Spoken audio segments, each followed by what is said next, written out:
안녕. 맛있죠? 어이구 맛있어요. 와, 염소가 코코넛 나무 잎사귀를 좋아하는지 저도 처음 알았네요. 되게 맛있게 먹네. 아빠 엄마 그리고 아이들 둘 귀엽죠?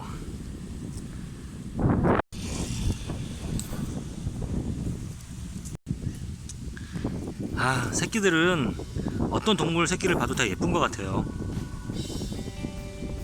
네, 안녕하십니까. 20년째 해외에서 생활하고 있고 사업을 하고 있습니다. 그리고 국제결혼까지 했어요. 나름대로 해외 경험이 풍부하다고 생각하는 국제아재예요. 반갑습니다, 여러분. 자, 오늘은 제가 왜 한국 사람들은 돈 얘기를 하는 것 자체가 어색하고 타부시되고 부자연스러울까라는 주제를 가지고 여러분들과 한번 소통을 해볼까 합니다. 한국 사람들끼리 돈 얘기를 참 못하는 것 같아요. 저는 외국 사람들에 비교해 봤을 때 외국에서는 그 돈 얘기 참 편안하게 하거든요. 예를 들어서 우리나라는 좀 뭐 유교 사상이 굉장히 아직까지도 뿌리 깊게 남아 있고요. 유교에서 뭐 예라든지 충 뭐 이런 걸 가르치잖아요. 그리고 좀 우리만의 이렇게 하면 뭐 양반 문화 뭐 이거 쌍놈 문화 뭐 이런 게 있잖아요. 그래서 이렇게 돈 얘기나 이런 걸 하면 좀 고상하지 못해 보이고 사람이 막 물질을 따라가는 것 같은 그런 느낌을 또 받기도 하고 주기도 하잖아요. 그리고 한국이 종교 강국인 것 같아요. 그래서 뭐 기독교, 천주교, 불교 많은 분들이 이렇게 종교를 갖고 계시고 신앙을 갖고 계셔요. 그래서 뭐 이런 종교에서 가르치는 메시지가 뭐 사랑과 자비와 은혜와 용서와 뭐 인내와 이런 것들을 가르치잖아요. 이제 그러다 보니까 이렇게 막 돈 얘기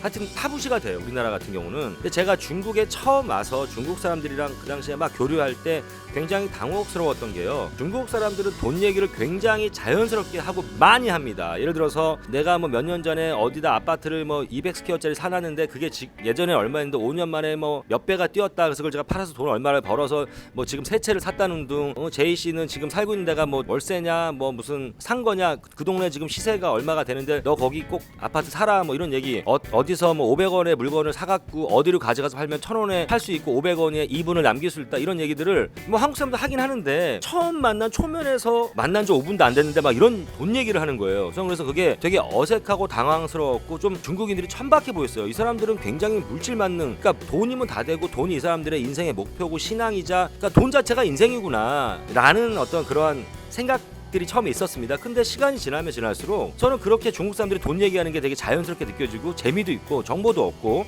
물론 이제 중국 사람들이 이 물질에 대한 이 생각은 정말 좀 특별합니다. 굉장히 이 물욕이 강한 사람들이 중국 사람들이긴 해요 사실. 근데 어찌됐건 간에 그래요. 그리고 제가 필리핀에 와서도 이 필리핀 친구들도 굉장히 어떤 뭘 도와주면은 이 커미션을 받는다거나 이 도움에 대한 대가를 굉장히 정확하게 바라더라고요. 중국 사람들도 그래요. 우리 정서로는 밥 한 끼 그냥 이거 도와주면 밥 한 끼 술 한 잔 사주면 될 것 같은데 우리의 정서로는. 근데 이 친구들은 거기에 어떤 뭐를 바란단 말이에요. 그리고 예를 들어서 내가 뭐를 사고 싶어, 그러니까 뭐를 이렇게 공급받고 싶어. 중국 친구가 그쪽 분야를 아는 친구야. 부탁을 해. 뭐 물론 정말 친한 친구들은 무료로 또 이렇게 도와줄 수도 있겠지만 만약에 내가 필요한 공급받고 싶은 물품을 얘가 찾았어요. 그러면 이게 만약에 100원에 유통을 되고 100원에 이 사람이 팔아. 그러면 저한테 그냥 100원이라고 알려주면 되는데 거기에 자기 마진 20원을 붙여요. 그래서 나한테 120원이라고 하고 20원을 취하는 거예요. 그럼 어떤 커미션 같처럼. 그러니까 또 이렇게 커미션을 주는 쪽에서 당연한 거야 그게. 왜? 고객을 물어다 줬으니까 나는 그냥 원래 100원에 팔면 되는데 네가 알아서 20원 붙여갖고 파는데 뭐 why not? 뭐 이런 식으로. 그러니까 좀 그런 것들이 굉장히 저는 사실 거부감이 있었어요 중국에서는요. 그리고 필리핀도 그래요. 필리핀도. 그러니까 어떠한 정보들이 막 돈이 좀 된다 싶으면 거기에 대한 대가를 지불을 하는 것이 당연하다고 생각이 드는 거지. 그리고 서양 친구들도 뭔가 도움을 받으려고 하잖아요. 예를 들어서 저한테 물어봐요. 제이야 너 이런 거 나 좀 도와줄 수 있니? 이게 비즈니스적인 겁니다. 그럼 내가 내 능력으로 도움이 될 것 같은데 그러면 네가 나 이거 도와주는데 너한테 뭘 해주면 돼? 어떻게 뭘 준비해주면 돼? 이렇게 대놓고 물어봐요 저한테. 오히려 제가 막 어색해하죠. 뭘 받아야 되나 이러면서. 그러니까 이런 것들이 처음에는 잘 적응이 안 됐어요. 그래서 제가 한국에 살 때만 해도 30년 동안 한국에 살 때만 해도 커미션, 뭐 브로커 이런 단어들, 뭐 커미셔너, 뭐 에이전트 이런 단어들이 저한테는 좀 부정적인 어떤 이미지가 있었습니다. 근데 제가 해외 생활하면서 그런 게 많이 없어졌어요. 네, 우리 한국 사람들이 오히려 좀 애매한 것 같아. 도와달라. 이게 도와달라는 게 도대체 어디까지 도와달라는 거야?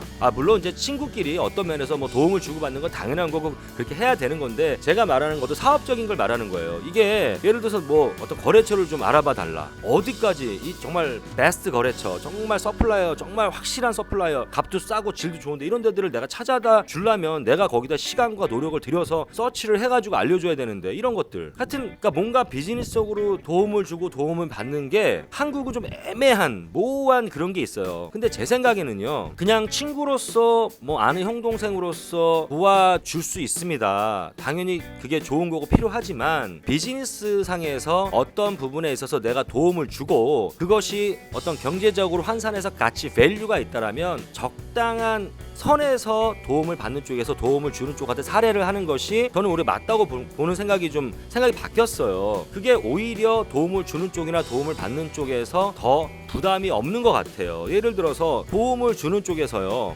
뭐 누굴 연결해 줬어, 그걸로 끝나면 좋겠는데 이게 이제 거기서 안 끝나고 팔로우를 계속 해줘야 되는 상황이에요. 근데 어떤 걸 대가가 없는 거야. 그러면은 도움을 준 사람도 계속 그걸 인벌브해서 팔로우를 해주기가 쉽지가 않거든요. 자기도 바쁘고 자기 시간과 에너지와 비용을 들여서 막 뭔가를 이렇게 해주기가 힘들잖아. 그러면 이제 못하게 된다고. 그러면 도움을 받는 쪽에서는 이거 봐라 야 뭐 이거 그냥 내가 좀 친구로 의리로 부탁을 했더니 이거 처음에는 좀 도와주는 것 같더니만 나중에는 아예 쌩까네, 도와주지도 않네, 이런 식으로 더 서운함이 쌓이는 거예요. 그러니까 그런 애매한 도와주고 도움받는 것 때문에 인간관계도 틀어지고, 그리고 도와주는 쪽도 그래요. 야, 내가 이렇게 지금 이런 에너지와 시간을 들여서 내가 널 도와줬는데 야 그냥 밥 한 끼 술 한 잔으로 이걸 그냥 때우려고 그래? 야 너무한 거 아니야? 되게 쪼잔한 거 아니야? 이렇게 결정적인 도움을 줬는데, 이렇게 도와줬는데, 그런 서운함이 생긴단 말이죠. 제가 특히 보라카에 살면서 여긴 여행업이 많이 발전했잖아요. 근데 이 여행업에는 이 커미션 제도라는 게 굉장히 좀 정착화가 되어 있어요. 그러니까 이 관광 사업이다 보니까 어떤 사업장에 손님을 많이 어떤 회사에서 몰아다 줘. 그러면 그 사업장에서 그 회사 덕분에 돈을 벌잖아요. 그럼 적당한 선에서 그 손님을 몰아다 준 회사의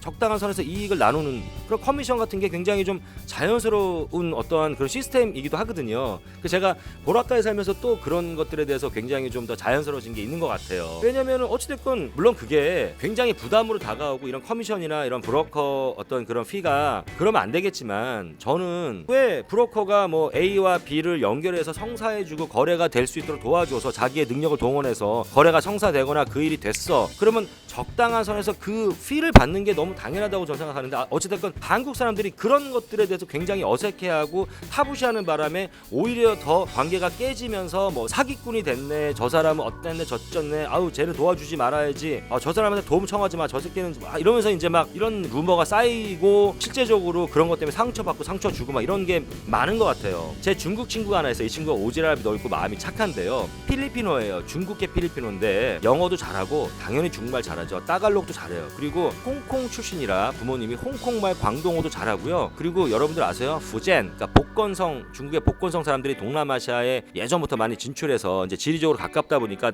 이제 복건 사람들이 이 동남아시아 또 꽉 잡고 있거든요. 근데 이 친구가 또 복건성 말도 할 줄 아는 거예요. 근데 복건성 말과 대만 말이 또 똑같아. 그러니까 얘는 언어를 5가지를 해. 그리고 또 관시가 많아요. 커넥션도 많고 남들 도와주는 걸 되게 좋아해. 그러다 보니까 중국 친구들이 문제만 생기면 얘한테 연락하는 거예요. 뭐 작은 문제든 큰 문제든. 이 친구가 또 거절할 수 없으니까 가서 도와줘. 자기 생업도 못해요. 얘는 맨날 사람들 뒤치다거리하고 도와주다가 볼일 다 보는 거야. 물론 많은 사람들이, 많은 중국 친구들이 이 친구한테 고마워는 하는데요, 이 친구가 꼭 한국 사람 같아서 자기가 도와준 거를 뭐 정당하게 욕을 못해. 욕을 해야 되는데 내가 보기엔. 그러면서 저랑 이제 맥주 한잔 마시면서 이런 얘기를 하는 거예요. 아우 제이야, 이거 나 진짜 너무 힘들다고. 자기가 왜 이렇게 중국 사람들 자기 도와달라고 그러고 서운하다 이거죠. 솔직히 왜 진짜 그냥 밥 한 끼로 때우려고 그러고 말이야, 막 이런 하소연을 저한테 하는 거예요. 내가 그 친구한테 그랬어요. 아니 너는 왜 그래? 적당하게 너의 컨설팅 피를 받아. 야, 예를 들어서 중국 친구가 너 이거 1000만 원에 그 친구 능력으로 1000만 원 가지고 해결할 수 있는 일을 너의 능력으로는 300만 원이면 해결이 되잖아. 그러면 700만 원을 세이브하는 건데, 그 세이브한 700만 원에서 한 10% 정도 70만 원 너한테 수고료 못 줘? 너 그거 못 받아? 사실 저도 잘 그런 거 못 하면서 내 머리도 못 깎는 놈이 남한테 그런 조언을, 저도 사실 그러거든요. 그런 조언을 해주고 있는 거예요. 그러니까 그 친구가 듣더니만 그래 나 자기도 좀 이걸 시스템화해서 컨설팅 피를 받아야겠다는 거예요. 받으라고. 너 봐라, 지금 너 맨날 친구들 도와주면서 네 일은 못하고 네 돈벌이 못하고 네 시간 쪼개갖고 지금 마음고생하고 뭐야, 이런 식으로 제가 얘기한 적이 있거든요. 그 친구 약간 중국 사람답지 않은 친구죠. 한국 사람에 가까운 정서가. 어찌됐건 우리 한국 사람들, 저는 좀 돈 얘기를 떳떳하게, 그러니까 물론 이게 제가 말하는 건 뭐냐면 무슨 뭐 뒷돈을 주고 무슨 저기 정경유착해서 뭔가 안 되는 거를 막 되게 하고 뭐 이런 이런 어떤 좀 어두운 쪽에 그런 도와주고 돈 받고 이런 얘기가 아니라 어찌됐건 어찌됐건 이렇게 애매하게 도와준다, 뭐 도움 받았다 이런 거보다는 적당한 선에서, 합리적인 선에서 도와준 것만큼의 적당한 대가를 조금 받으면 그거에 대해서 도와준 사람도 끝까지 팔로우 해줄 수 있고, 그거에 대해서 끝까지 더 성의껏 도와줄 수 있고, 결과가 나올 때까지 더 이렇게 에너지를 가지고 해줄 수 있는 부분이고, 도움 받는 쪽도 오히려 그냥 뭐 밥 한 끼로 때우는 게 아니라 오히려 약간의 사례를 좀 하면 오히려 편하고, 저는 그렇게 생각하거든요. 물론 제가 누누이 강조하지만 그런 거 말고는 친구들끼리 충분히 뭐 우정으로 도와주고 도움받고 이런 거 좋습니다. 제 말이 어떤 건지 여러분들 다 이해되시죠? 자, 오늘은 제가 한국 사람들도 돈 얘기를 자연스럽게 하자라는 주제를 가지고 얘기를 해봤는데, 제 얘기가 공감이 되십니까? 좋아요와 구독 눌러주시고, 제 얘기에 공감할 수 없다 싫어 눌러주시고, 또 여러분들의 생각을 또 댓글로 우리 또 서로 또 이렇게 공유했으면 좋겠어요. 여러분들 생각 어떠신지 궁금합니다. 네, 국제화제 제이였습니다. 감사합니다.